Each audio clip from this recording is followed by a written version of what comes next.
Kamusta kayo mga kapares? Tara na't samahan natin si Bebe Loves magluto ng abot kayang healthy eating meals na gisadong pechay sa kamatis at itlog. Yan nga po pala ang mga sangkap.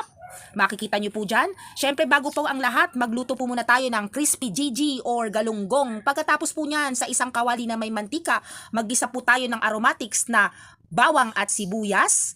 Pagkatapos nyan, isunod natin ang kamatis na napagpaganda ng ating mga mata, iwas hypertension, antioxidant, at syempre pa pang iwas UTI, pampababa ng kolesterol, at iwas ng iba pang mga sakit.